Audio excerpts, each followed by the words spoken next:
Good afternoon, everyone. Good evening if you're on the other side of the world. Welcome to Beyond the Outer Realm, the spin off show of the main show, The Outer Realm, which airs on Wednesday and Thursday evenings, 9 p.m. Eastern Time. So we are broadcasting live still on the United Public Radio Network. UFO Paranormal Radio Network 105.3 FM from the Gulf Coast, 107.7 FM from beautiful New Orleans. So today's a lot of fun. Aleksander Czeszkiewicz joins us again, and it's been a while since he's been on. He's been on a couple of times, and for those of you who may not be familiar with him, he is the author of a book. Deja Vu has everything already been. Fabulous book. Wrote it at 17. Yes, you heard right. 17. Translated it English at 19. Yes. Knows his stuff. Interesting to listen to, versed in so many different things. And we're going to get the show on the road, and we're going to actually come into things that are being exposed now, which is going to be verifiable for him with a lot of stuff that he's, researched on. So anyway, without further ado, Aleksander, hello. Hello, everyone listening. Thanks for having me on again. I really enjoyed last two conversation, but it's been a while, so It has. It has. And you've just been so busy. Like you've just keep going with all of this incredible research that you're doing. So we're going to back up a bit. Hi, Heidi. We're going to back up a little bit and tell us a little bit, like just a bit of a recap for people who are just listening maybe to the first time about your book. What prompted you to write it? What's specific? At 17, you want to write a book that's like an encyclopedia. thank you very much. Thanks for all the kind words about my book.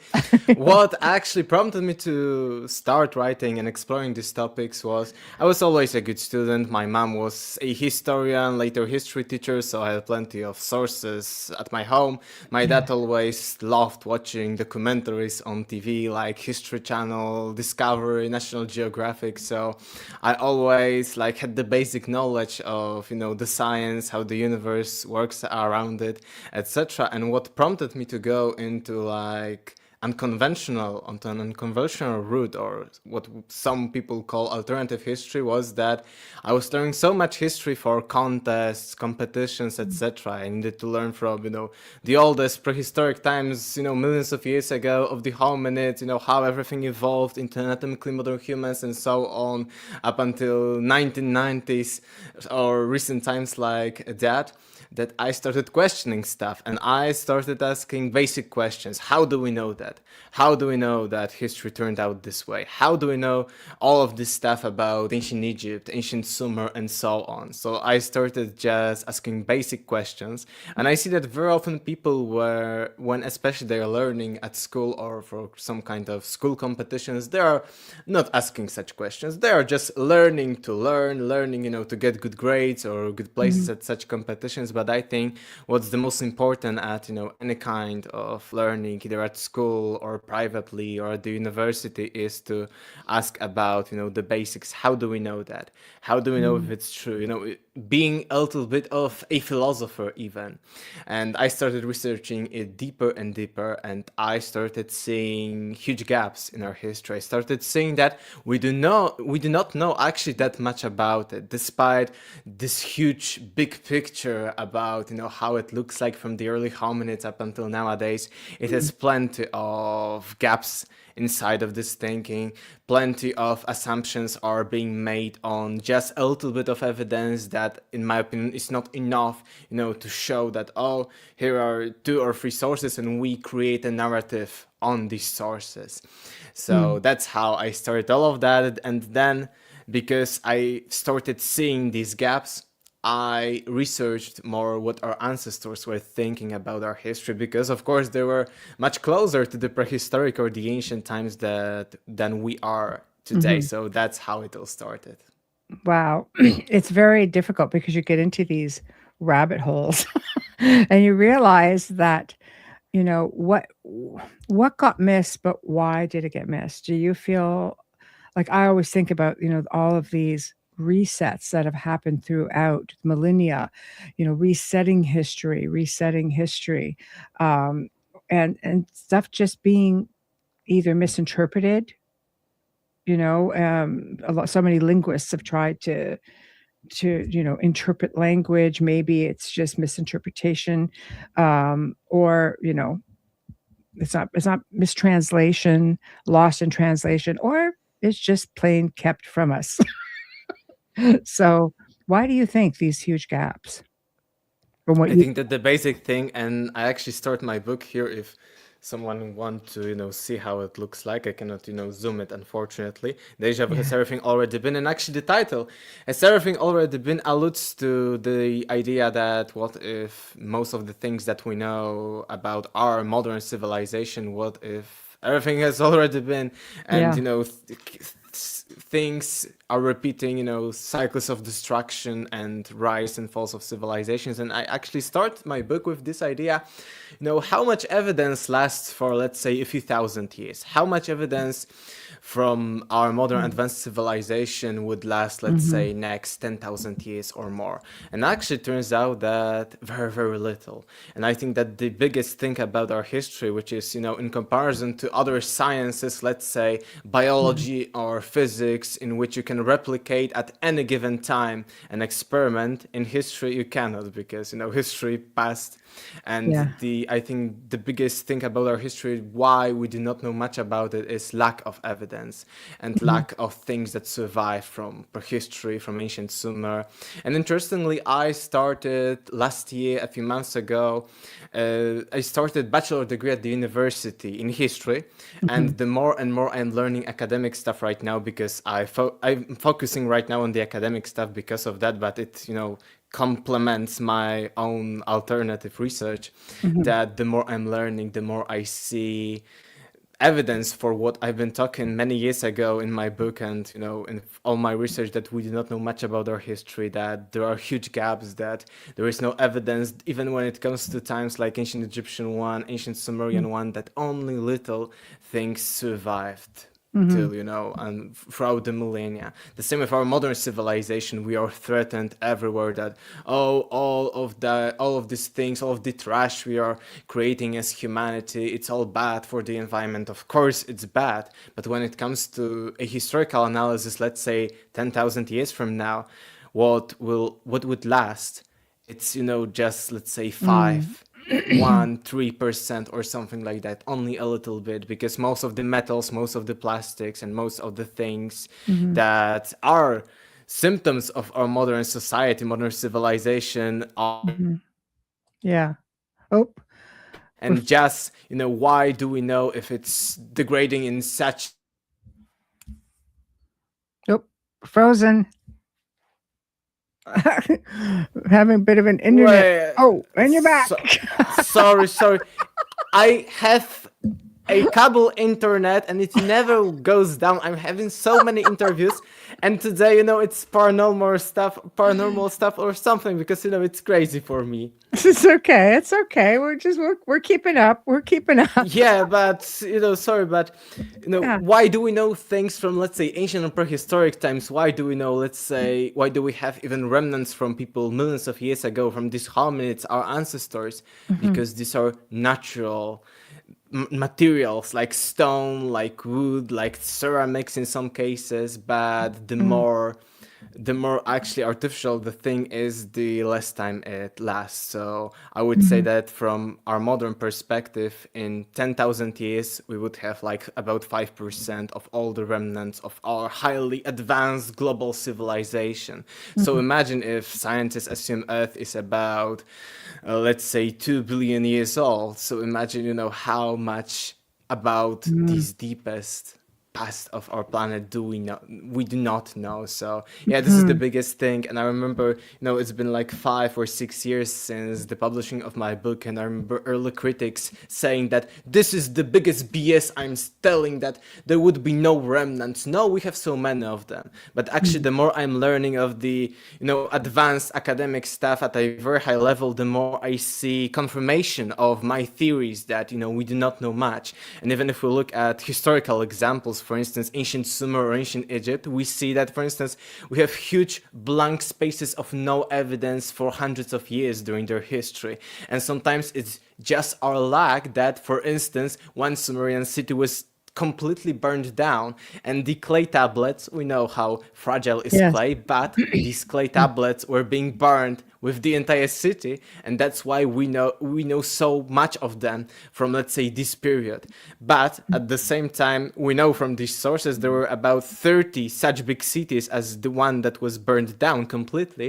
So imagine how little do we know even about this period, and the same comes for Everything ancient burned. Egypt and others. Yeah. Yeah, exactly. The Library of Alexandria. I Yeah, mean, that exactly. was that was a wealth of knowledge. How many locations were there like that? But how much, in your opinion, sits in private collections?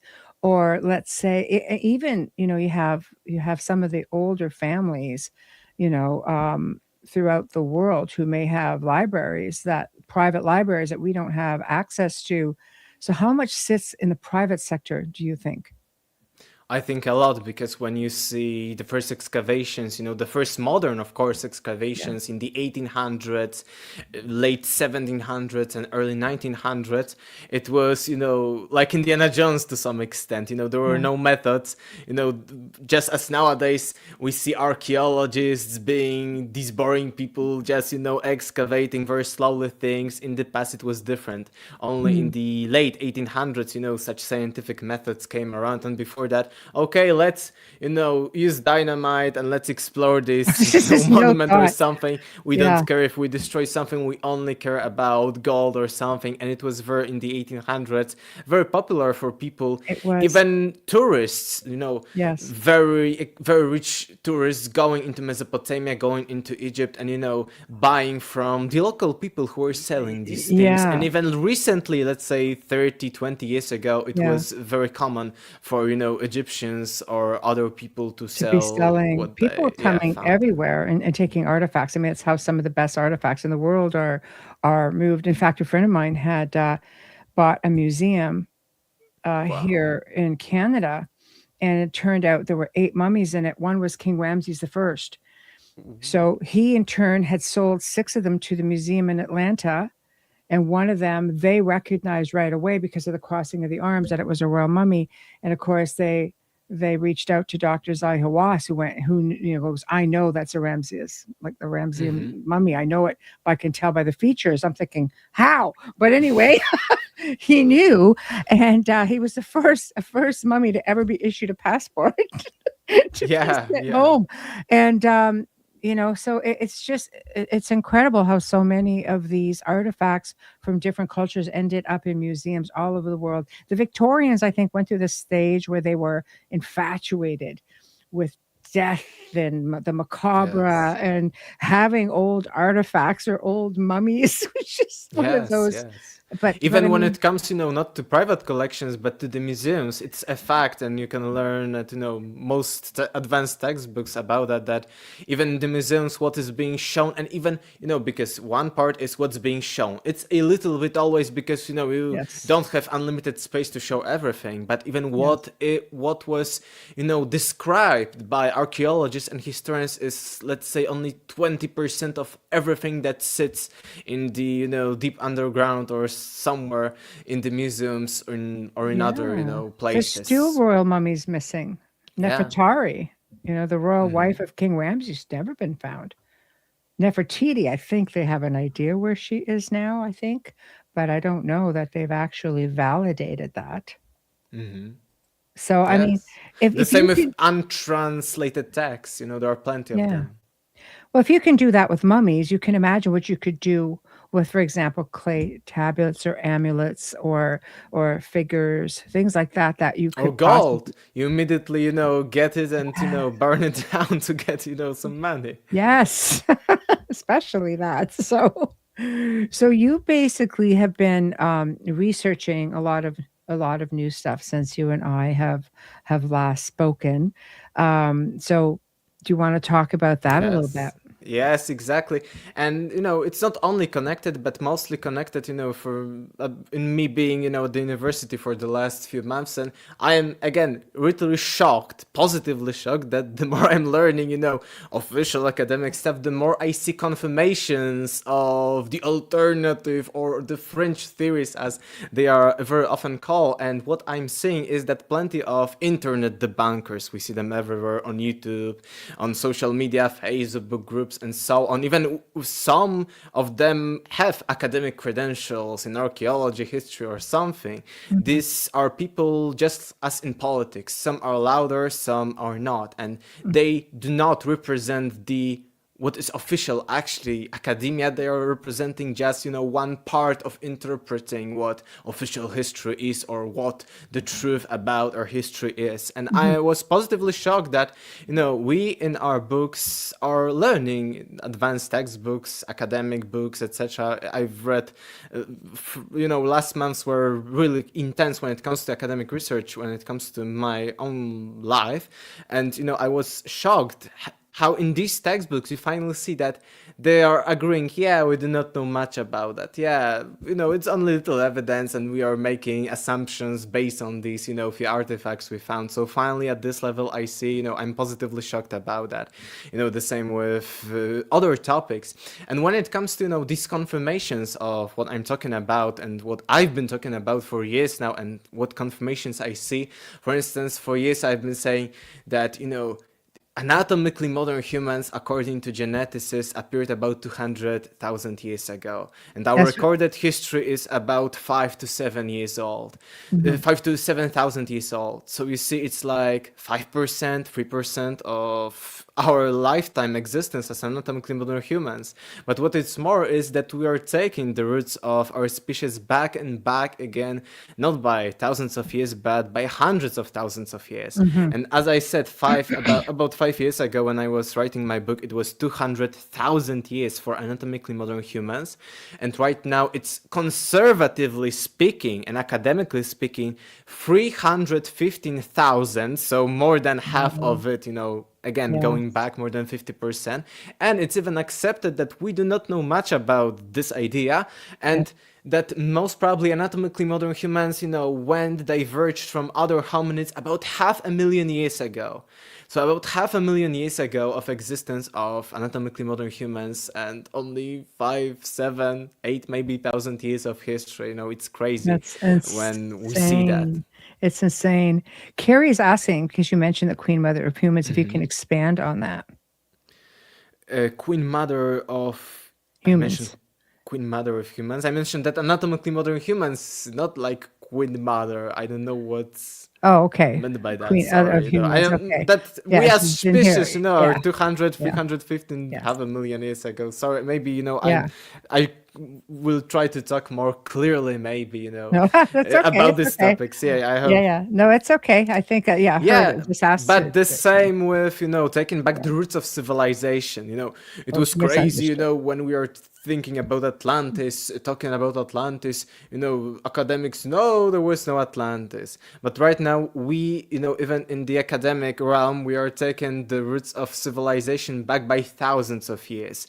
It was commonly mentioned that, let's say, ancient Sumerians began about 3,500 BC, at maximum 4,000 BC approximately. But right now it is accepted that, okay, this is the first time that the Sumerians were using script. But actually, thousands of years before that, from about 5,000 years BC, so more than 1,000 years before the commonly accepted version of where Sumerians began, Sumerians were already as much advanced. But we just, as modern humans, do not have evidence that they used script, and script is needed for some kind of culture to be accepted as a civilization. So if there was a huge civilization, but they didn't use any kind of writing, any kind of script, it wouldn't be called a civilization, even if it was like millions of people or something. Oh. That's why we accept that Sumerians began 3500 BC, but thousands of years before that, they still had huge cities and huge culture, huge things that we would call civilization. The Yeah. same with, modern discoveries in the last 10, 15 years. We see a few, it's called archaeological cultures because, again, we cannot name it a civilization, but they are of a size of ancient Sumerian cities of about more than 30,000 people. And ancient Sumerian cities, in their greatness, highness, had about 30 to 50,000 people in their cities. So we are speaking That's about substantial. they are called proto-civilizations, more than 1,000 years before the Sumerians in Eastern Europe. Nearby me, a little bit, on the northern side, like Serbia, Romania, maybe parts of Ukraine, regions like that. We are thinking more than 1,000 years before the Sumerians. Cities that were as big as the Sumerian ones in the later times, but they had something that looks like script, but just because academics haven't deciphered this script yet, they cannot call it a script. So this is the biggest problem. If they translated it, they could call it a script, and then it would be called a civilization, but we cannot do that. So it's all about bureaucracy, and all about schemas that we are unable to call these civilizations. But we find even in the academic realm, not like in the alternative archaeology, Atlantis stuff and things like that, that history and civilization is much older. Even when it comes to Neolithic revolution, first cities and stuff like that, we are pushing the dates back by thousands of years. Even in some cases we see that some cities in ancient Mesopotamia more than 10,000 years ago were advanced. We would call them civilization cities, but we cannot because, for instance, they had such abundance of fish that they weren't using agriculture as the basis of society. And because of that, we cannot say that they were civilization or that they were cities. So it's crazy to me, but they were huge cities. But just like because there was a abundance... society.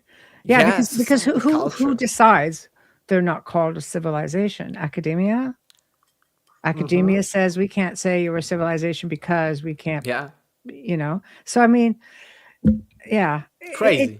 it gets really, convoluted at the academic level, I think. Yeah. But I mean, there are things that surface that have you been able to place, and you may or may not know, but how about all of these out of place artifacts that have been found, and people look at them and go, where does this come from? Because they're dating it to be so far back, and they can't place it to any specific, so we say, civilization or culture or group, Yeah, I agree. The problem with, it's called forbidden archaeology, after Michael Crema and others who started that, I think they did an amazing job. But the Yes. problem is, first, it's very often hard to date these things, the same as it's hard for us even to date, Yes. early prehistoric and, ancient times. So it's very hard to date. And sometimes, there is a huge critique that, it's not that easy to date for 300 million years or something. The Yes. same, some of these artifacts were officially, let's say, completely debunked to be fake, and just because of that, most academics are saying, okay, so some were debunked. It's called very often in science Occam's razors, that if you have a good, it's not like that, but you very often interpret it like that in science, that if you have a very good explanation for, let's say, 90% of the things, don't bother with the 10%.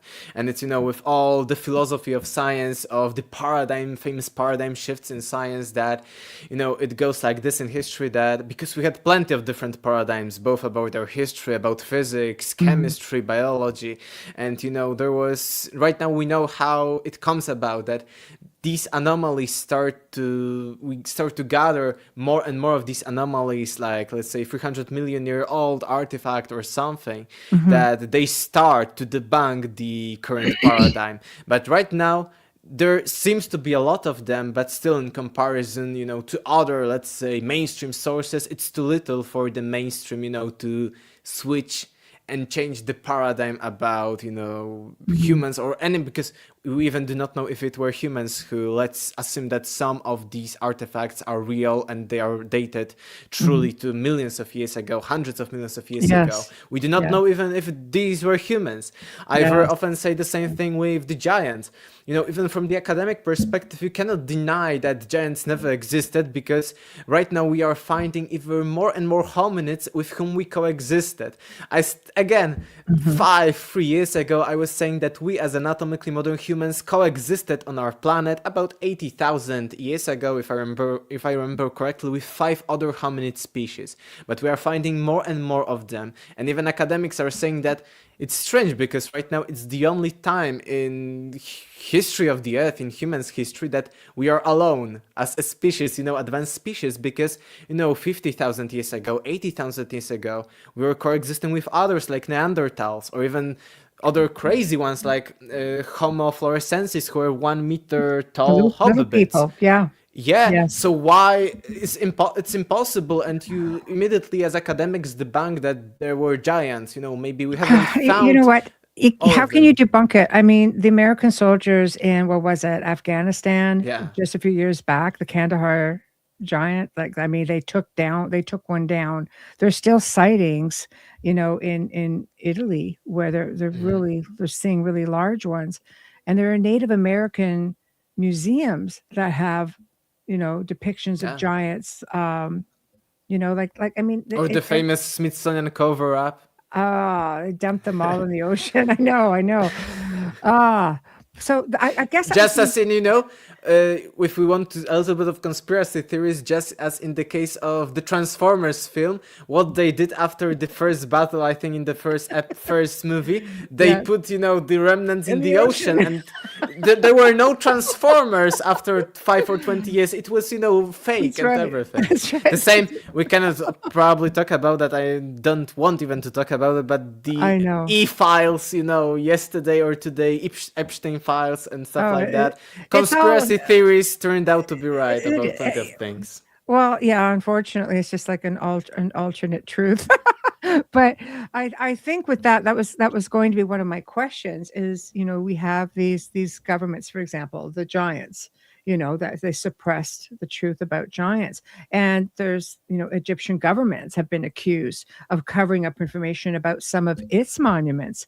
So you just look at, some of the ancient technology, and I always find the tomb of King Seti the First to be fascinating, where they have what's allegedly is a boat. Another one is like an airplane or a helicopter, and you see different, cave art or petroglyphs throughout the world, or hieroglyphs that show signs of something very advanced, and yet Or aliens. or aliens. Yes, I think you start to see that, and look at what's happening in Egypt now. You see everything that's being, because, and I get it, technology. We have technology now that is helping us to just make these discoveries. But I remember seeing an interview with Dr. Zahi Hawass in the 70s stating structures and tunnels under the pyramid.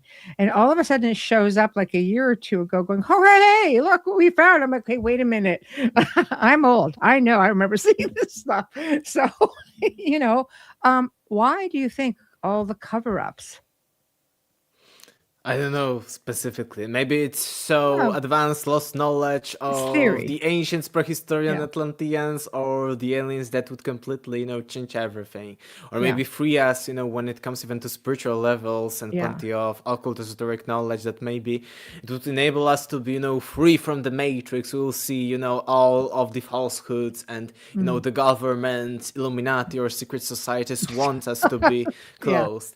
Yeah, I think even, my own little conspiracy theory of all times, very shortly, is that the evolution of religion from, let's say, primitive shamanistic beliefs in which humans were free and were, having some kind of interactions with spirits of nature, then, the first polytheistic religion, first cage, but a big one that, okay, there are many gods, but many gods but nothing more. Then monotheistic religion, you won't have any gods besides me, so another smaller It changed. cage. And Yes. right now the atheistic cage and scientism cage, naturalism, materialism, the biggest cage. Okay, there is no spirituality because, from being free then to being a little bit limited by religion, but still in religions there is some kind of spiritual aspect that you are much more than just biological machine. And right now the scientific revolution, atheism, materialism, no, there is nothing more, so you're just biological machines, so you better just maybe have fun, have no like bigger goals, have no like morals or something. Let's max out some kind of dopamine or some Oh, other yeah. evolutionary stuff, and that's the way Yeah. of life. So I think it's the getting as the bigger and bigger cage. And actually I was researching it historically speaking and philosophically, sociologically, that plenty of huge minds throughout the last 2 centuries were talking about that, maybe not from conspiracy level thinking, but from just philosophical social thinking, that humans have put on them a huge cage. It was very often called the iron cage, that there is no god, there is no spirituality. And right now, and they even told plenty of people, there was Max Weber, even Karl Marx and others, that that it was before the war, they were living before the wars, they said that there would be huge conflict. Even famous Nietzsche with his super uberman, etc., this idea was about that when humans are denying God or spirituality, they are so selfish, they need to invent something different than that, to give, not to be empty in themselves, something like that. But they even talked about that denying existence of spirituality will be a huge detriment in human society, and I believe that. I believe that as well. I think it has to be a balance. There's questions and comments for you. Your research points to humanity having far older chapters with new discoveries pushing complex behavior back 500,000 years. How does that align with the lost history timeline that you present? That there is more and more possibility of lost civilizations, for instance, like Atlantis, that were, in the 70s, 60s, 80s, completely, no, there was no Atlantis. The main argument was that we do not have evidence that humans were advanced enough during the Atlantean times, 10,000 BC, 9,000 BC, to create that, so it's just a fairy tale. But then in the 1994, 1995, we discovered, for instance, Göbekli Tepe. And right now we are discovering more and more prehistoric sites that are pointing to advanced human societies dating back to 10,000 BC. So we see Yes. that Atlantis, just as the case of giants we talked about in a moment, that even the case of Atlantis can be that you cannot that easily deny that as a skeptic, because there is huge possibility. Let's say, okay, we haven't found it yet, there are some Maybe it's possibilities. there's multiple cultures that fell under that umbrella. I think Yeah, we Michael Le can talk Flem about spoke Atlantis that too. because there are huge new discoveries in a moment. But when it comes to answering these questions, that Yes. lost history, stuff like lost civilizations, Lemuria, Mu Atlantis, and other kind of fairy tales, even the famous Sumerian kings lists are becoming more Yes. and more right about what they are talking about, because we have been finding over the last, let's say, 30 years that the more and more people listed in this king's list, despite being mythological, were real rulers. Because we found in some kind of Sumerian ruin, they are called tells there, that there is a mention of this king, that he was real and he ruled this city, and it was in the Sumerian king's list, so it was right. So yeah, it's becoming obvious that what we called alternative history, lost history, even ancient Yes. aliens to some extent, that it's becoming more and more real with these ideas of pushing back the dates of civilization. Even news from last year, from December, very new stuff. There was an archaeologist, very conservative, as you know, when it comes to the academic realm, Irving Finkel, on Lex Friedman podcast, and he mentioned that it's his own controversial theory. He has only one because he's very conservative one, that he believes that writing began at Göbekli Tepe 9,600 years BC during the times of Atlantis. And he showed that we found stones which are like stamps because they have some kind of letters or something engraved on them, proto writing or something, and he believes that, okay, we have a few of these stones. We do not know, we haven't again deciphered the language, so we cannot say it's official language. We but don't know. he believes, yeah, exactly. But he believes that these were used as stamps, and just as I mentioned the, example that we have plenty of, let's say, tens of thousands of clay tablets from the burned city, but from 30 others that were in the same times at this moment in history, we do not have almost any from these cities, and they were of equal almost size. So this is the same idea that we do not have any remnants of these clay tablets that were used at Göbekli Tepe, but these stones were used as stamps. So when more and more conservative people are telling that, okay, history began much older than that, maybe writing civilization. There are several like Göbekli, like several Yes. tepes, like, and they just found one, like, what was it, in the last couple of years that they think is older. Karahan Yeah, Karahan Tepe, for instance. And interesting things about all of these tepes, like Göbekli Tepe, Karahan Tepe, is that, again, we cannot call it civilization. We even cannot call it sedentary lifestyle, because it's approximately a little bit before or during the times of the Neolithic Revolution. At the end of the last ice age, the climate was better, so people switched because there was abundance of food. They switched from being, for hundreds of thousands and before that for millions of years, hunter-gatherers, cavemen. Nomads. They switched. Yes, nomads. They switched to the sedentary lifestyle. But we cannot even say that Göbekli Tepe was sedentary lifestyle, because these people were hunter-gatherers. So according to science, they were cavemen that were building megalithic huge structures. So this is the idea. And that's why we cannot call them our earlier civilization or something. But we are getting, again, I see that every day I'm learning, for the university stuff, prehistory, ancient history, that we are, even conservative people are taking the roots of everything back again. I remember reading, like a few weeks ago, a book from 2004, so a little bit more than 20 years ago. And it was set in that I was laughing very hard. It was like, it's a very good, like, academic textbook. And it said, anatomically modern human appeared about 50,000 years ago.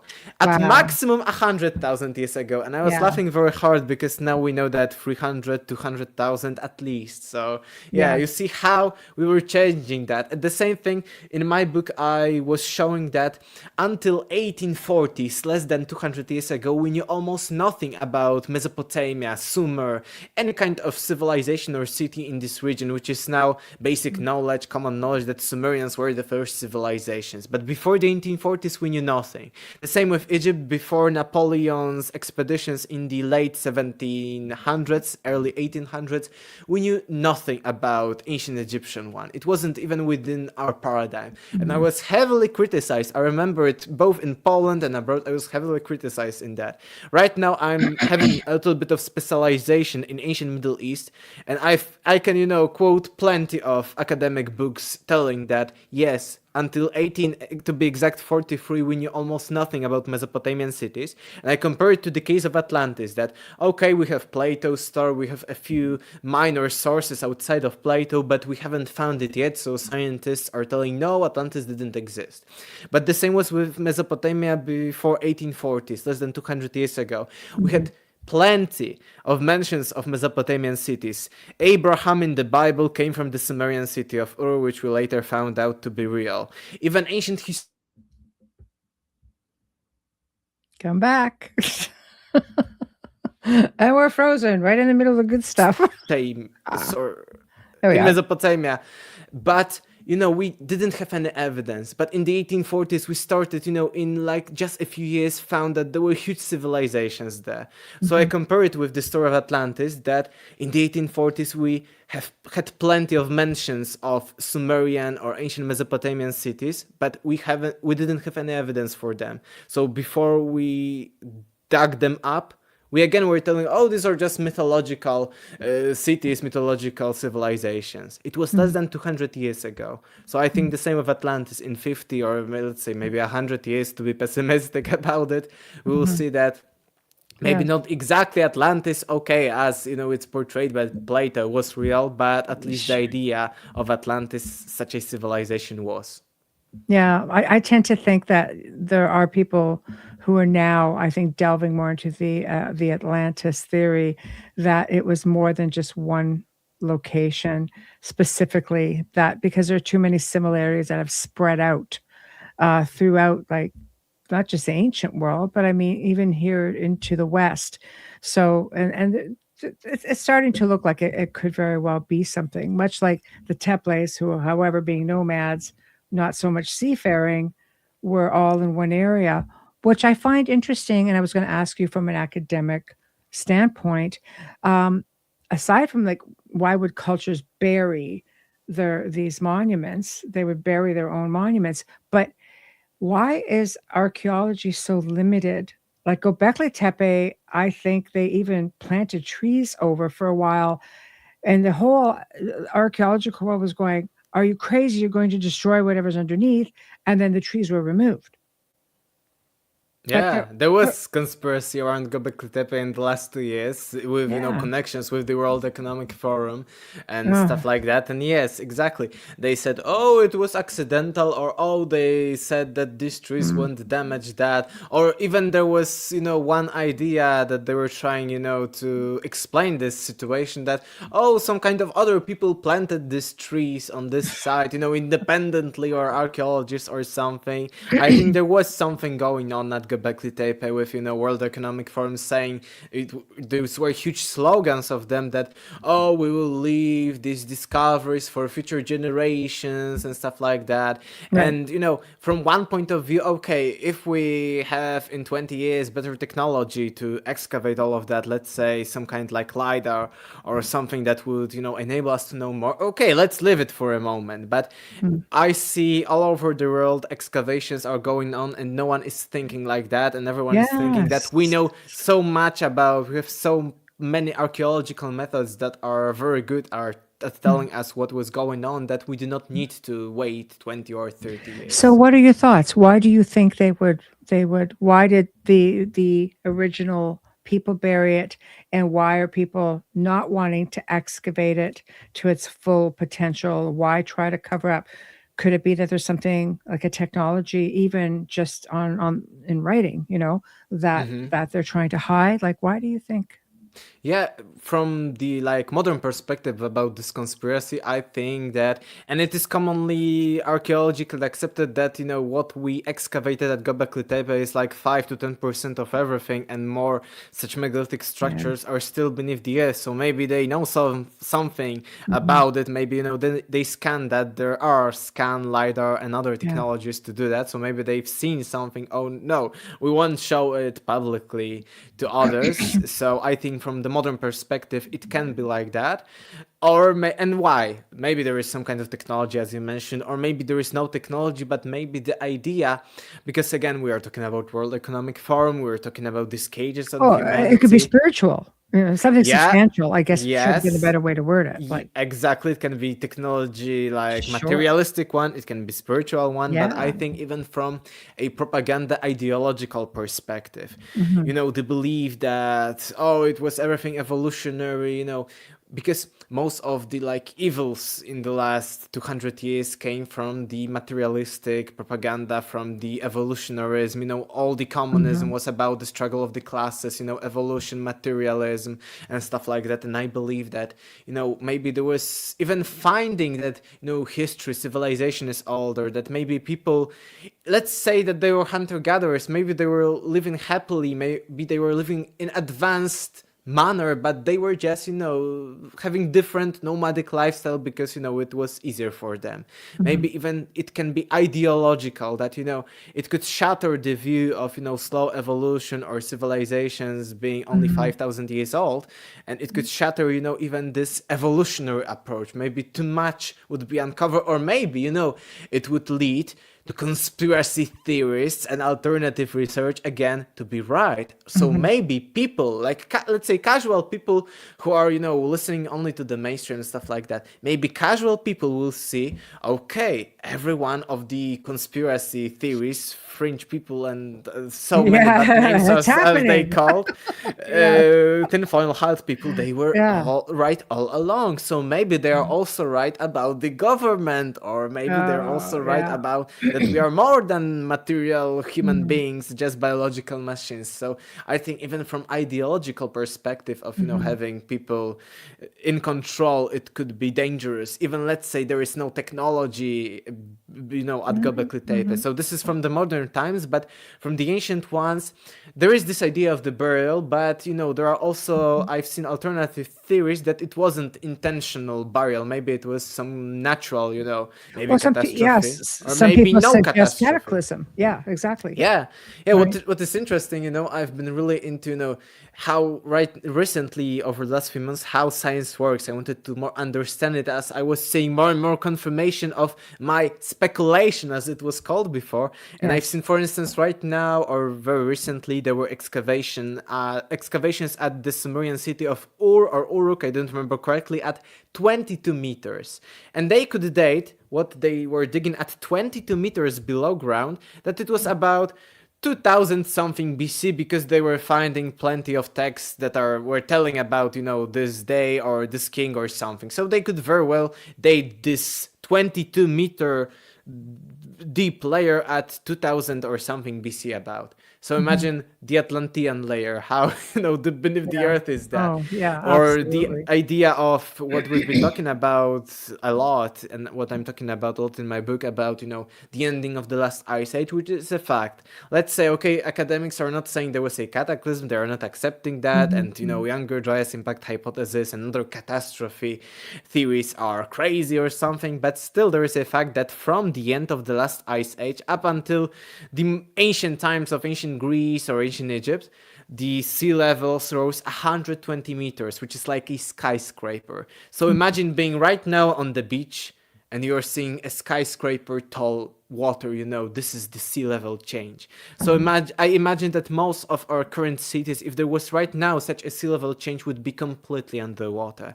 Let's say 20% of our modern civilization, because most of our cities are near some kind of either, seas, oceans, or some kind of lakes, or any kind of water reservoirs. I think that, 20% of our civilization right now would immediately vanish because it's on the coastline or in other close areas to water. So imagine, We've lost entire continents, yeah. right, We under the lost, ocean. huge areas of lands, more than modern, I think, North America, including Alaska, Canada, Mexico. So imagine how much land all over the world since the end of the last ice age we lost. Huge potential when it comes to Atlantis, as described by Plato as being relatively small city, maybe a little bigger island, 9600 BC. Huge potential, I see. And we are seeing more and more confirmation of what Graham Hancock was saying, what conspiracy theorists were saying, and, other alternative researchers. We are seeing more and more confirmation of that. Well, I mean, you can see some of the evidence. For example, in Lake Michigan, there is a small version of a Stonehenge, and right beside it is this huge boulder with like some kind of a drawing of a mastodon. So this happened pre-Ice Age, and now it's Yeah. under Lake Michigan. So it's interesting how some of this surfaces. And I also remember a friend of Or mine. under Lake Van in Turkey, famous expeditions recently. I think last year it was Matthew Lacroix, Paul Wallis, and plenty of other, even Robert Shaw from Yeah, the famous Sphinx theory. yeah, They were searching, there are huge megaliths similar to Sacsayhuaman, all these megalithic mosaics, yes. polygonal walls. The same thing is there, and you see some of the walls above, the water, nearby the lake. There are plenty of such. They are exactly similar, almost the same to the Peruvian ones, and we were talking about Turkey on the other side of the world, but the same ones that they were diving there are, under the water in the Lake Van. So it goes to show. I had a friend of mine who had a friend who was diving off the coast of the UK and came across a city and found a version of a Baghdad battery. Anyway, when he had asked at the time, only the US military had a satellite, and they did a satellite imagery of that. He had to pay for that. And all of a sudden, he was visited. We talked by conspiracy, men in black, and told never to dive it again. So Yeah. I think there's still so much Yeah, suppressed over stuff. the last 2 years, I even, Yeah. found similar stories here in Poland of my friends or people I know, Mm, from the space, interested people in ancient yeah. history. I know some people who went as a group to a casual tourist location. It's a hill, but again, there is a chapel on a hill, and, conspiracy theorists are saying that below, in this hill or mountain below the, let's say, medieval chapels are some prehistoric ones or something. And, Ah, this is conspiracy theories. And they went, and they weren't doing anything crazy. They went with some kind of tools, but it wasn't like LiDAR or something, but they were, yeah. trying to find something as an amateur, let's say, as Hmm. amateurs. And Hmm. there were plenty of tourists back there. It was, summer, everything was fine, plenty of people, smiling, happy, loud, etc. And they've seen first that a few strange people who were looking like undercover cops or Mm. something were, around them and only around them. And, they specifically moved away from this place to the other. And again, they were around them. And then one of them went to, the main person who was leading this group and said that you better not do that because you may be, your life may be in danger, not like threatening, but again, No, but a little bit fishy. So even yeah. I see the same things here in Poland, or there are some underground, again, monuments under, again, another but different one, medieval chapel that, according to conspiracy theories, are from prehistoric kingdoms, huge civilizations of Poland. And everyone Yeah. was, no, it's crazy. And again, but, one person, because of his, contacts, was able to go and he recorded. And I was, when we are talking on my channel with the man who was researching these things, we showed the true footage from this underground, and it's like huge underground chapels or something, like, I don't know, Notre Dame, but below the ground. And you see like these columns, and you see, It maybe sounds it's like a not. Tartaria thing, to be honest. Yeah, This a it's here whole, called like Great yeah, Lechia Empire or something like yeah, that. Before that, prehistoric times, before yeah. even Oh, ancient times. But so even there was older. Yeah. something here before. Yeah. Yeah, oh, absolutely. I completely believe that. Okay, I'm going to start get we have a lot of comments and questions. Um, so Herb says not allowed to dive again. He goes, I met an underwater archaeologist a couple of summers back who did a lot of dives near Jerusalem. He's convinced that 800 to 1,000 years have been added to our timeline based on things that were found. That's interesting. Mm-hmm. So that's all. Yeah, I don't doubt it. Then he goes on to say, I saw a scan of Greenland. There's a lot coming up with that too yesterday that showed Mm-hmm. a whole middle section is water. Kind of made me think for a second, what if Greenland was Atlantis? Because of the way it's shaped. Yeah, it's possible. There's a lot of stuff with Greenland, like down Yeah. to UFOs, to secret hidden bases, and Yeah. When oh it my comes to gosh. Atlantis, because that may be interesting to our viewers, when it comes to Atlantis, recently there were a few, no, over 10 to 15 years, there have been a few very good points when it comes to a possible location of Atlantis, the famous Richard structure, which Yeah, right now there are a yes. few expeditions, amateur again, unfortunately, but maybe good that not official because they would hide something, but expeditions who are showing that, these geological formations around the Eye of the Sahara, the Richard I have structures, someone are who's done a strange. couple of Yeah. times to talk about it. We, He's been there a few times. It's and have been researching it. Makes yeah. he makes very good points.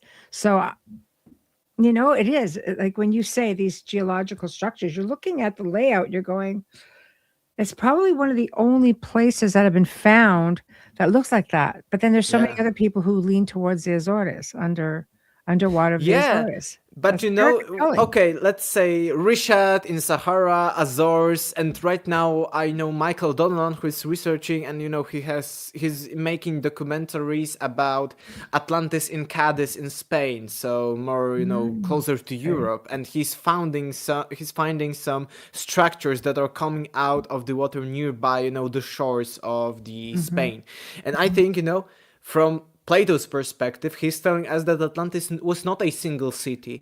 He's describing us this Yes. layout of this main city, but he's mentioning even there that Atlantis was some kind of maritime civilization. He's mentioning exactly that Atlantis had Yeah. its influences, colonies over the entire Mediterranean Sea, over Italy, and Yes. over even Egypt, that Egypt was one of the colonies of Atlantis. So I Yes. think that all of the Yes. locations, Sahara, the Richard structure, Well, I think it started with what ancient Thera in Santorini. I've been there. It's compelling, but I don't think it has all the features that there.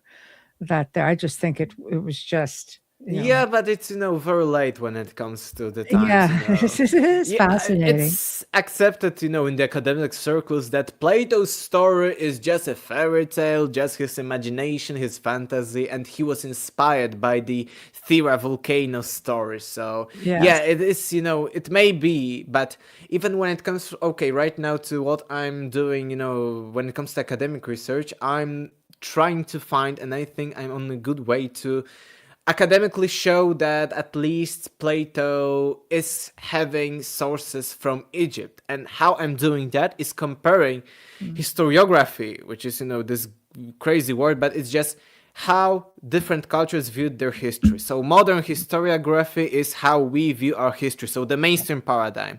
Mesopotamian historiography would be the Sumerian kings list, how they viewed their past. The Egyptian one would be the Egyptian kings list. And interestingly, in Greece, there is, nothing comparable in their ideas to what Plato is telling us. So we can say with high confidence that he was, taking at least inspiration from ancient Egypt. And again, we are, I think, talking about Atlantis like a year ago or something, that, Egyptian sources are very similar to Plato's description of Atlantis. And again, in Greek historiography, so how ancient Greeks viewed history that was before them, they don't have any tradition that looks like the Atlantean ones, that first there was this god, then there were these different lineages of Atlantean rulers, and so on and so forth. So we can say that it's much closer to how Egyptians view their world. So we can say, okay, if Plato is telling us that Solon went to Egypt and there he found the story of Atlantis, we are right now, due to our research, being more and more confident that yes, Plato's Atlantis had Egyptian origins. And okay, we haven't found yet an exactly similar story that there was this island like Atlantis in Egyptian records, but we have plenty of similar ones that may be telling us about that. So Well, I think We'll that just be south I of will be Egypt, researching it this year. I won't, because again, I was positively shocked. I gave my book to a few of doctors, professors at my university, and they said, okay, they do not agree. They even see maybe a few from their perspective mistakes, because it's not academic in their sense, but they see that, yeah, it's very interesting topic first. Second, it's good that people are interested in such topics, and even that way of lost civilizations, according to them, is a good way of promoting history, to, getting people being interested in history, because when it's boring, people are not that interested. So they were actually positive to some extent about my book, and they said that I should, be writing, but then I need to be only critical, but I can write on such topics scientific articles, and I will be writing the first one on the flat similarities, because they said that it's huge, and they were shocked when I gave a presentation about similarities between flat stories in Mesopotamia, India, Bible, and other. And I want later to dive into, this topic of Atlantis from a historical perspective, because what I've learned, again, I'm positively shocked. That's why, I wanted to update a bit, before we were talking about lost civilizations, lost history, and everything. And right now I want, to show people that it's not like these huge shouters on the internet, these debunkers are telling you. It's not that academia in all of, everywhere looks like that. It's not like that. Or with this crazy conspiracy, Smithsonian Institute, Discover-Ups, Zahi Hawass, and others. It's not all like that. And, academia is open, but academia, historian, is like being, I don't know, a mechanic, or being, let's say, a doctor. If you're a doctor and you need to, let's say you have patient whose life is in danger, maybe you can, let's say, cure him in your own manners because you're the greatest doctor. But for you to be safe legally, maybe you need to know, okay, he will be good. I need to know to go according to the instructions, according, to what I need to do as my profession. But I could, let's say, okay, I will just, do that, give him this one thing and he will be good. But I, need to go through all of this, bureaucracy and stuff like that to be safe, but I will do the case. So the same as with historian. Historian is like a job of a person who needs, to not have actually any opinion on history. He needs, not to take sides. He needs to just, as objectively as possible, look at the evidence, at the sources, what we have, in order to reconstruct the times to show how they might be. So again, if let's say you are a historian with an opinion of Atlantis, it's your personal opinion, but you shouldn't have it because it's your job. Let's say the same if you're a lawyer or someone. You need to be, Yeah, very you have, objective, yeah. put your emotions or your beliefs Mhm. aside and look at everything. So the same is with historian. It's just a job. It's not, again, because plenty of shouters, debunkers, popularizers of science say science is going for the ultimate truth. And I think in previous conversations I mentioned it plenty of times that science is nothing close to truth. It's, just a way of objectively looking at different stuff. It's much complicated than that, but it's not going for the truth. And even right now when I'm learning about philosophy of history methodologies of a historian at the university, we are being told that the job of a historian is not to go for the truth about our past, but just, to compare the sources, be critical about the sources and show that, it may not be as the sources. So it's never about historians knowing the truth about their past. No, it's just, complete, it's like intellectual thing. It's not Right. about, spiritual, metaphysical truth. No, it's a matter of finding the whatever evidence possible, and that will come from old documents, that will come from, and I mean, again, there's probably so much information in hidden libraries around the world, or private libraries, is what I should say. But there's also ancient libraries, like, the one in Tibet, like the one in Romania, these ancient libraries of scrolls, and the Vatican is loaded, but they're just like, we don't have the capability, maybe now with AI, because we don't have the capability of translating it all as Hmm. well. And some of those are said to have come from the ancient, Library of Alexandria, things that were just, again, saved because conspiracy says the church burned it down, but who knows?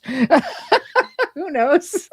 So, they've got all the good stuff, but I'm sure it's all out there at some point, and it's a lot of digging, it's a lot of researching, it's a lot of cross-referencing and cross-referencing again, and you keep going until it's as definitive as you could possibly, as you can possibly find it to be. And that's not easy. You have a bit of a job ahead of you for this stuff, because I think also of all of the conspiracies and all of the online, sofa researchers, as I call them. But, sometimes it's all you have. I love hearing people's perspectives and opinions. Um, I love that there's interest, because when the interest stops, then what do you do with it when you find it? You know. Um, okay, a couple of questions. If deja vu and lost civilizations point to reoccurring patterns, what future timeline do you think we're most likely entering? One of collapse, rediscovery of ancient knowledge, or maybe something else? That's actually a great question. And again, about my book and Deja Vu, Cyclical Michael's Time, loaded. because yeah, the title, as I said, Deja Vu has everything already been. My book is mostly about lost history, but it points to the cyclicality of time. It points, that just as our modern civilization can vanish, maybe in the past other vanish, Mhm. but also about the cyclical both beliefs of our ancestors, but also more and more physical theories about that everything in the universe is cyclical, even the universe itself, that the Big Bang is cyclical and stuff like that. And in Mhm. my book, I show a few examples of truly repeated history, but it's not like exactly repeated. Let's say 1,000 years from now will be another cycle talking about the same thing, but just in a little bit scenario. It's Mhm. mostly that similar archetypes, similar motives, similar personalities, at power. and similar events are happening again, but in different situations. And according to the zodiac cycle, which I think is about the cyclical history and may be about something, spiritual, metaphysical, about everything, and maybe point to reincarnation, because why history is repeating itself in similar patterns, because maybe we need to again relive these patterns or something like that. So I think that analyzing cases of cyclical history may be one of the best physical, material evidence for some kind of metaphysical, spiritual phenomena. And when it comes to what I believe about current timeline, I think that it can change at any time. There may be a huge shift at any moment. And I think even when it comes to my own, let's say, spirituality or something like that, that I had, for instance, plenty of prophetic dreams to some extent that were showing minor events from the future that were so improbable to occur that it was beyond like my mind just making scenarios that could later be real. No, I had my own spiritual journey of some kinds, Yes. and I think that they were non-physical, these dreams, and prophetic in the sense that they were showing me the future. But from my own spiritual experience, I see that there are things that are, let's say, 80% set in stone, but still 80% or maybe 90%, as people believe in twin flames, who you will marry, etc. But from my own perspective, it is that it's still very, very, fluid, and everything can change at any time, according to our wills, not like egoistic, Correct. but as a collective. So I cannot say. I think that I'm positive about the current times. I'm positive about how things are going since, let's say, last 5 or 7 years or something like that. And I think that humanity was already much lower than nowadays, maybe 50, 70 years ago during the world wars, or even during the medieval times, Middle Yes. Ages, Dark Ages as they are called. I even believe that they may be the Kali Yuga of the Hindu, but it's one of the interpretations. There are plenty of them. So I cannot say about, I cannot say about Yeah. how it will be right now, but I think everything can be changed. I think that, yes, everything is cyclical, and I think it's, like, similar even from my own experience to karma. Karma, we think, oh, it's something, oh, I will do to you something bad and I will have an bad event in my life, or some people will treat me as badly as I was treating them. But karma in ancient Eastern knowledge, spiritual knowledge, is much broader term. For instance, there are different types of karma. There is something called runanubandha, which is a natural karma of our organism, like DNA, primitive karma, like our desires or something. And you cannot that easily get rid of that. Maybe some yogis can get rid of that, meditate and something, but even it is called in the Hindu thought that this Ranubandha can be good for us in our day-to-day lives, because we may see, oh, I have good genes to, do that, or I have good genes to do something else. Maybe I have great genes to be, let's say, an athlete or something. So it's nothing bad. The same with karma. And I think the karma is something that we can compare to modern idea of memory. And it is often called in modern interpretation of Hinduism that without karma there wouldn't be even a universe, because if there was no kind of memory like in physical laws of how matter is being governed and creates different things, physical, or there wouldn't be a DNA, so we couldn't be physically like stable as beings, maybe we would be fluid or something. There wouldn't be an universe. So we need Yes. some kind of karma. Karma is something that, make things last, like universe. Without karma, there would be a universe. Karma in the universe terms would be all the laws of physics that are governing how matter is behaving, so we can have at least temporary, experience that lasts, and not that everything is fluid. And it compares to, for instance, astral realms or spiritual realms, in which, from Yes. descriptions of people, everything is fluid. Nothing is like very, very dense. So maybe that's why everything here in this dimension is dense and heavily karmically, we can say. But it's not that it's bad. And I think that the same with this idea of cyclical history and why we're living in such times, why bad things are happening, is that we or some of us need these things to happen again. We need, to have similar, let's say, friends. We need to live in similar, sometimes dysfunctional families. Maybe we won't, because we have sometimes as people toxic traits. We know that from psychology, that sometimes we want toxic people, let's say, in our lives or something. We like that. Some people like, making bad things, etc. These are natural things. So maybe we as, souls, infinite possibilities of how we can be, maybe we want to experience that to some extent. Maybe we need to, maybe we are sad. Let's say I lost a huge thing in my life that I could have, and I want, let's say, to experience it again. So maybe that's why everything is cyclical. And I see that, okay, there is negative karma and negative stuff in all of that, but I see also positive, that maybe I want to relive this thing again and things like that. Well, you may have to relive it, Yeah. it has to, But it has to be maybe I resolved, don't right? need to do that. Let's say, because Yeah. people say, "Oh, Earth is a prison planet" and stuff like that, There's tons or of you need things to about that. Yeah. reincarnate again and be a slave or be killed Yeah. or something. I think that it may be even from our own soul deepest desire. That, let's say, I did this person something bad, And I and want you to maybe solve it for I me. want, to, Yeah. okay, you Make can it right now treat me badly in another lifetime or something, or I Yeah. want to experience such suffering because I made people suffer. So maybe it is also Yeah, it's a internal. personal journey, right?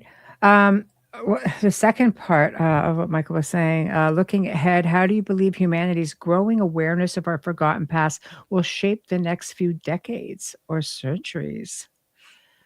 Yeah, I think that the paradigm shift is coming, and I'm optimistic. I think that maybe in 20, maybe in 50 years, Atlantis could become a knowledge. I don't think, exactly Atlantis as described by Mm. Plato is the same with, other mentions, let's say mentions of ancient Sumer or Egypt. They are very often in the ancient times, they were mentioned, with megalomania or something. So I don't think that it will be exactly, but I think that Mm. paradigms will be changing. We'll be discovering more and more about our past on Earth, maybe Mm. beyond Earth, who knows? And I Mhm. think this growing awareness can lead us, to be more enlightened, to some extent, just as we are, Mm. just as we have become throughout the last few hundred years, from being a bit primitive, being bad, all the wars, there are still wars, conflicts, and Mm. everything, but I think that people are much more aware, much more enlightened in this manners, Mm. not to harm, let's say, animals and things like that. And I think that, all of these discoveries, it will also shatter this, and it may be something connected to the idea of Age of Aquarius that's coming. Aquarius is a bit rebellious, that the idea of that this is officially true, these are authorities, this may collapse in the Mm. future, because if we see that, okay, everything that conspiracy theories were telling is becoming true, maybe in 100 years, 50 years or something, Mm. people will see, okay, so maybe we should never trust authority, government, and stuff Mm. like that. And I think it may have huge consequences. We are speaking about history, and people in the Mhm. mainstream thinking, oh, history is just history. We cannot learn from history or something like that. But I think it may shatter, and it may have huge consequences on the entire planet, on the entire humanity, and how we live, how we are governing ourselves, and things like that. I would agree with you. And as far as, oh, it's just history. Do you ever notice how history has a way of repeating itself? We don't learn. Yes, yes. We don't learn. And when you're getting into natural cataclysm and battles and so on, and war, I mean, how much archaeology, how many of these incredible pieces of history have just been destroyed? Yeah. Yeah, in the There's Middle East. yeah, there's just so much. Um, so now, where do you plan? Like when you're looking at places, like ancient Sumer, Mesopotamia, getting to places like Iraq and Iran, um, the tomb of Gilgamesh. Wasn't that just recently discovered? Was that a Yeah, a few years ago. Yes, yeah, yes. Again, another fairly mythological king. yeah, yeah. So they found somebody because speaking of ancient Sumer, you know, Hmm. because he would have been considered ancient Sumerian. Is that correct? I think people haven't called themselves like that back then. Yeah. They weren't that attached to the idea of nation. It was either that I'm of this city, of this region, or of this race, Right. because there are different, not maybe racial but linguistics groups back then, or that they treated entire Middle East, entire Mesopotamia as the entire world. So it wasn't Right, like right. I'm It would be Sumerian a lot of later. ancient people. I have ancestors who were called the name. It's usually the last name of, for example, if you lived by the red tree, Jonathan by the red tree or of the red tree, or it was always very like, yeah, these little labels. Okay, that's interesting. So where are we going? Because we've got about 15 minutes left. So your research now, you are delving into heavily into Mesopotamia.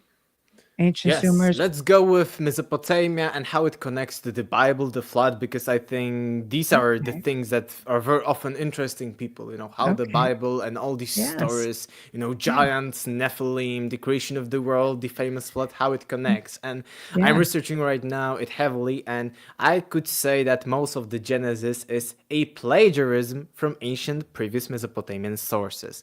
And we Oh. know right now, because plenty of people are, for instance, comparing the biblical narrative of the flood and everything, comparing it with the Mesopotamian versions of the flood story and saying, oh, this is showing us that the flood was real because both Bible and Mesopotamia are talking about that. No, it's not like that.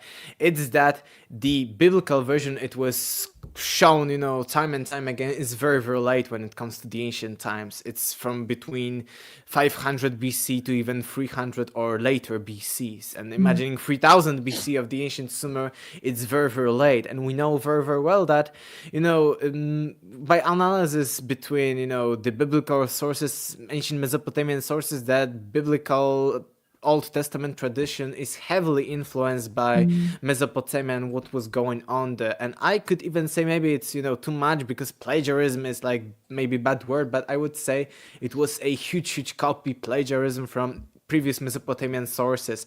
And we see that, how, I don't know, some people would call it stupid, some people call it like maybe that they were not very careful with copying these texts, because for instance, the name of Noah, the biblical flood hero Noah, was probably a copy of not a name, but of just an epithet of a previous biblical of previous flood story hero Atrahasis from ancient Babylon.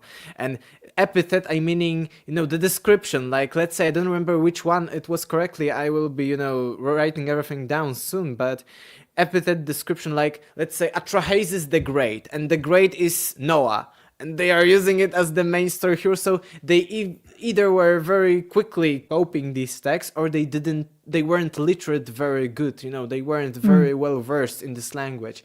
And you see such things, even, Edin is, all from Mesopotamia. It all comes from Mesopotamia. There are plenty of, pearls like that. And they, took from Babylon, from Assyria, from Persia even. Maybe the idea of the Garden of Eden was not from the Mesopotamia, from Sumer, but from Persia. It's, very well threaded. I'm starting with the flood, but I've already have seen tons of connections, and Mm. it's, very interesting, how they were doing that, and how even not stupid, but how, maybe not intelligent, maybe not very well versed in this language they were, that they even used the epithet of the main hero story of the flood to use as, their name in the Bible. Even, Mm.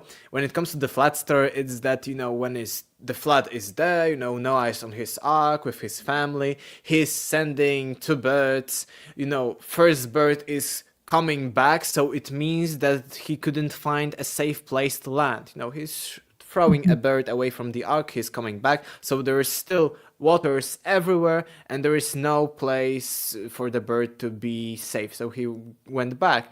Then Noah sends another bird, and then this bird isn't coming back, which means he found Fine. safe place. So Yes. then Noah knows, oh, the flood will be over soon. It's the same with one of the oldest text, the Gilgamesh. There's Utnapishtim, who is again sending but 3 times a bird, and last time is not coming back, so we know the flood is over. It's even the these details, of Mhm. sending the bird, of the name, or even taking how many people were taken onto the ark. Noah took his wife, 3 sons, and 3 wives of his sons, so 7 people. And the same, in India, Manu, the first man, took 7 rishis, 7 sages. 7 sages are also briefly but not very exactly mentioned as being taken onto the ark in the ancient Mesopotamia. There are plenty of connections, so Mhm. Bible took much from these texts. And the same, there is right now a conspiracy in the alternative history niche, as maybe I can call it like that, that the Atlantis was, let's say, not 10,000 BC, but 8,000 BC, because these, let's say, all of these datings of the Sumerian kings list hundreds of thousands of years are not solar years, but lunar years. There are Mhm. huge conspiracies like that. And I Mhm. wanted, to check out what academics are showing about that. And it was long debunked in the academia that, it was interpretation of Christians, early Christians, because they couldn't, compare. Let's say Bible is telling us that the word is 6,000 or 4,000 years old, and the Mhm. biblical people were the mostly living, let's say, 9,000 something years, and, in the Mesopotamia or Egyptian sources is tens of thousands of years. So they couldn't accept it within their paradigm, so they thought of the idea that the ancients were counting the days in the lunar years. So 1 year, our solar year is 365 days, but one lunar year is one lunar cycle, so less than a month, about 28 days. Mhm. So in one full hour year, solar year, you have 13 years. So you need to divide everything by 13. So 9600 BC by 13, it's Mhm. very recent past, not that much long ago. Mhm. So yeah, this is from the news, this is from what's going on. But coming back to the flood, it's very also interesting that all of these earliest sources about the flood, not the biblical but the Mesopotamian, there are plenty of them, the Mhm. Gilgamesh, Atrahasis, and others. They're telling us that, okay, this ark went somewhere in the mountains, maybe not the Ararat like in the Bible, but on the mountains of Zagros, Taurus, so on the northern part of Mesopotamia.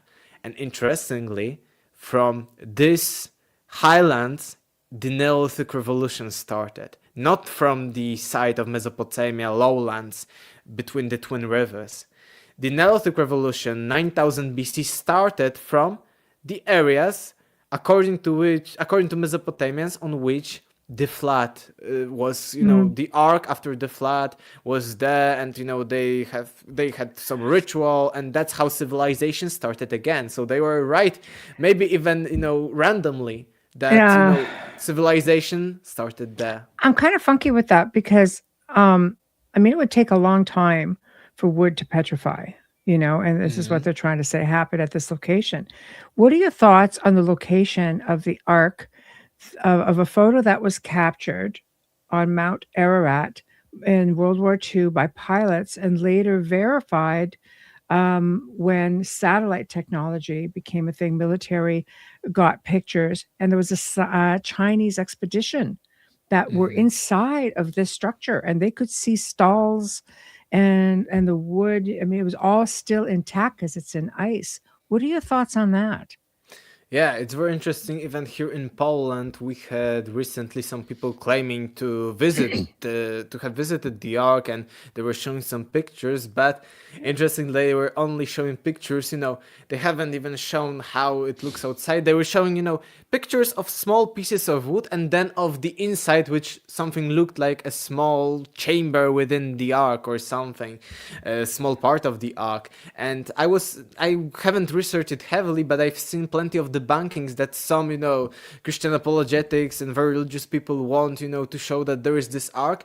There is probably one nearby the Arat mountain, one fake that was being Mm. created somewhere in the last century, and we know it's fake. They used, techniques to get the wood older, but I don't know, maybe there is one there that is real. The World But War we II do not have. pictures is pretty compelling, Yeah, but but it's maybe it was this one that was a little bit fake. I know that there is one that is being fake, and that's why people who are claiming to have visited it doesn't mhm. show, all the entirety of them. Just show, Yeah, small thing that was created the later by Chinese humans. team The But Chinese maybe one is was true there. videoing. Yeah, they were videotaping, but and it's split in half sometime in the last couple of 100 years. Like it seems to have split in half. It's in sections, but We the can date the wood, so probably we yeah. should date it. Then Yeah. Well, chronologically. I think people have actually taken wood from it. They should date it. Maybe that's why you're not seeing a whole lot of it. But I know that the government has basically put it off limits to further archaeology as well. They don't let people go up there anymore. But another story with the other location, um, and this was an archaeologist friend of mine who was on the show, and he said they found there was a man who found the graves of Noah and his wife allegedly in a neighboring town from where they figure the ark is, and of course it got ransacked. He goes because he went public with the information, and they basically just pillaged the graves. Yeah. Yeah, it's actually a common occurrence. I've heard at my university here in Poland the same that when they are digging, they are not telling anyone because, it's very Yes. often the case. Yeah, but I mean, we do not have any more proofs than the alleged one that these were real. And Yes. I'm open-minded on both sides. Maybe it Yeah. was both the Ark and the graves, but maybe, people fabricated it or maybe it was some kind of legend or something. It's a I'm open, curiosity. but what I say is Yeah. I don't know what is true about this. Yes. But and that's of course what is part of your journey is to try to find this information.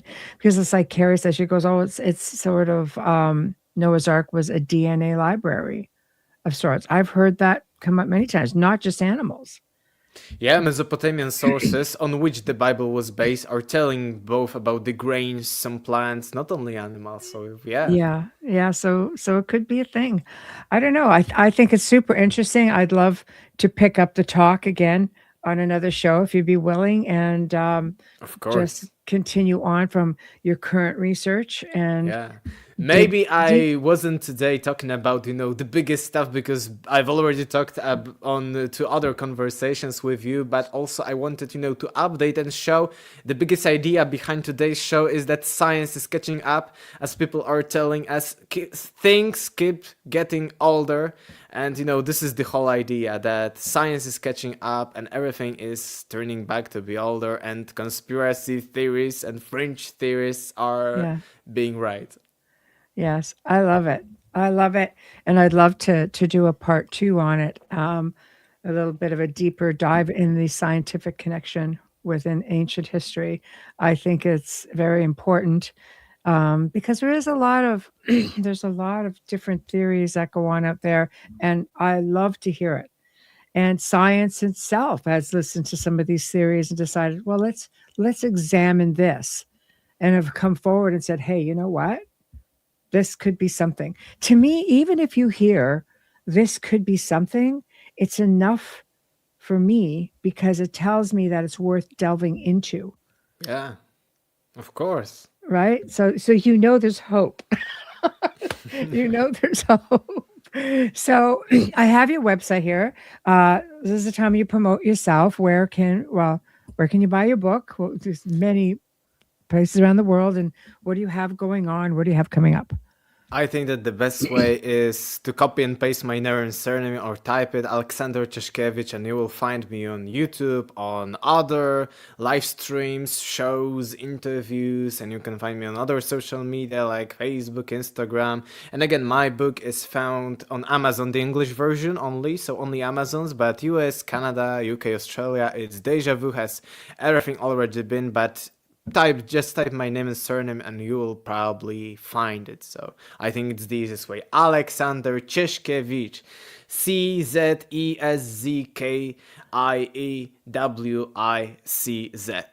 A little bit hard one probably for you, but hope. That's a tongue Yeah, and I twister, have Alex. tons of things going on, and again, I will be researching more from the historical perspective, but I have also plenty of things parallel to that from the alternative, from independent research. Maybe I'll call it very good like that. And my book is not only about lost history, but also about different kinds of spirituality, cyclical time, physics, tons of different topics from plenty of different different areas of knowledge, areas of science, and much of that.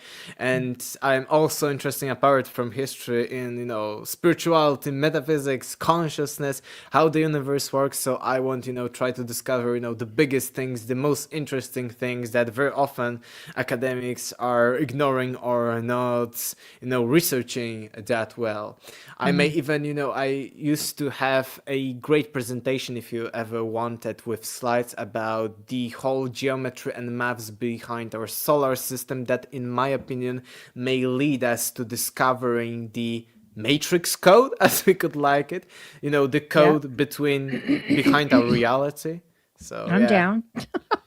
I'm great, absolutely great, down. yeah. I'm absolutely down because that's something that's when you think about everything that we can manifest, are we all these incredibly superior um, spiritual beings, or is there something more to it?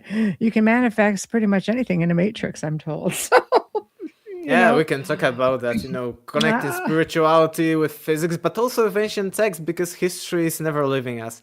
And, yeah. it's everything has already been. And I'm analyzing heavily in my book, if you're interested, tons of ancient texts, what they are talking about the reality, and you may be shocked about, how similar it is to modern conspiracy theories. I often say that, conspiracy theories started about, at least from the modern sources that we know, 2000 BC in ancient Mesopotamia, actually. So Yes. it's all ancient. It is wonderful. So I thank you for joining me today. It's been an incredible Thank you too. conversation. Oh, it's a pleasure. And I'm hoping we definitely we'll bring you back now that we've got this amazing time slot, better accommodate. Everybody who's been in chat, thank you guys for taking time out of your day and hanging out with us. Um, Tomorrow night on the Outer Realm, we welcome author Tim Malone, who's going to be discussing his book Behind the Veil: One Man's Journey from Opioid Addiction to Spirituality and Beyond. He's had encounters with orbs, spirit guides, angels, other mystical entities, and it all began with a little beloved dog named Boo Boo. That's this incredible story. I'm really looking forward to it. Okay, and as per request, this coming Thursday night, Wayne Mallows will be joining me for another open discussion on exploring the incredible world of animals. We will look at intuition, mysticism, animals in the spirit realm, their role in healing, their role as rescuers, and the belief that they are ancient guardians. I think so. I look at my cat, he thinks he's royalty, and I'm just a peasant who's supposed to feed him. But anyway, aside from that, thank you all, and we shall see you guys tomorrow evening. Bye now. Bye.